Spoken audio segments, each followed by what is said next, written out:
कांग्रेस महासचिव 50 साल की हो गई हैं और उनको अब याद आ रहा है कि वो लड़की हैं और लड़ सकती हैं। ये बात भाजपा के कार्यक्रम में एक महिला पहलवान ने कही है। आइए देखते हैं पूरी खबर क्या है। भारतीय जनता पार्टी का युवा उत्थान कार्यक्रम चल रहा है। इसमें शामिल होने के लिए आई पहलवान बबीता फोगाट ने कल यानी मंगलवार को कांग्रेस महासचिव प्रियंका गांधी पर निशाना साधा। बबीता ने कहा कि प्रियंका गांधी को 50 साल की उम्र में पता चल रहा है कि वो लड़की हैं और लड़ सकती हैं। इसके तमाम सियासी मायने हैं। बताते चलें, कांग्रेस उत्तर प्रदेश चुनाव के मद्देनजर उत्तर प्रदेश की आधी आबादी यानी महिलाओं के वोट पर टारगेट कर रही है और उसी के मद्देनजर कांग्रेस ने घोषणा करी है कि वो निष्पक्ष रूप से 40% प्रदेश की महिलाओं को अपनी पार्टी में टिकट देगी, जिससे कि महिलाओं की बात सदन में रखी जा सकेगी और उनको मजबूती मिलेगी। और इसी के तहत नारा दिया है कि लड़की हूं, लड़ सकती हूं। लेकिन भारतीय जनता पार्टी उनके कैंपेन को ढोंग के तौर पर रेट कर रही है और इसको पहले धर्म, फिर जाति और अब लिंग के आधार पर समाज में बंटवारा करके राजनीति करने का तरीका बता रही है।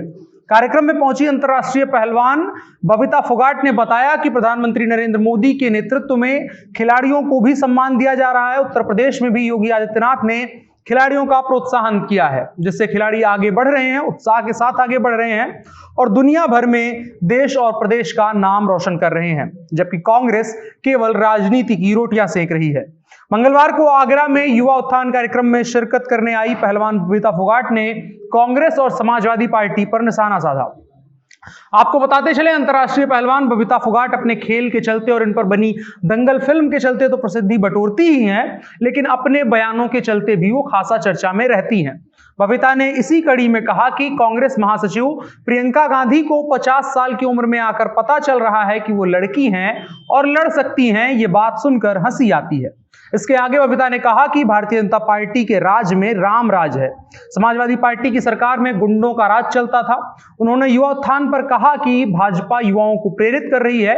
युवा ही देश का भविष्य है और भारतीय जनता पार्टी युवा को देश के हित में काम करने के लिए आगे ला रही है, जबकि बाकी पार्टियां केवल ध्रुवीकरण की राजनीति कर रही हैं। इस कार्यक्रम में बबीता के अलावा भारतीय जनता पार्टी के राष्ट्रीय प्रवक्ता सुधांशु त्रिवेदी भी आए हुए थे।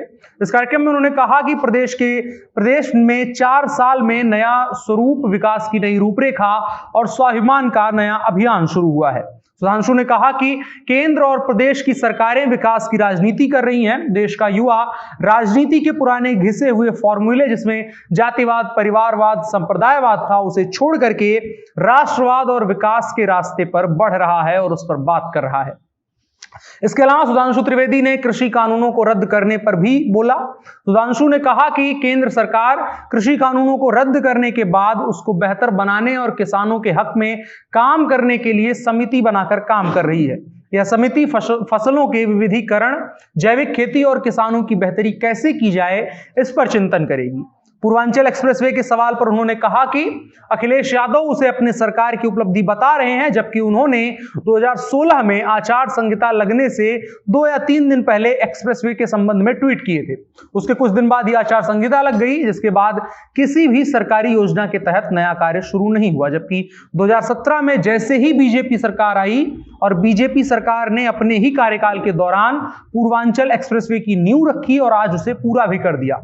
आज लोग उसी सड़क पर, उसी एक्सप्रेसवे पर फर्राटा भर रहे हैं। उन्होंने कहा कि अखिलेश ने कागजों पर एक्सप्रेसवे का फोटो लगाया है, हमने और भाजपा ने उसे जमीन पर उतारा है। जानकारी के लिए बता दें कि भारतीय जनता पार्टी का यह युवोत्थान कार्यक्रम प्रदेश के युवाओं के उत्थान और उनके लिए नए मौके तलाशने और उनको जागरूक करने के लिए आयोजित किया गया था।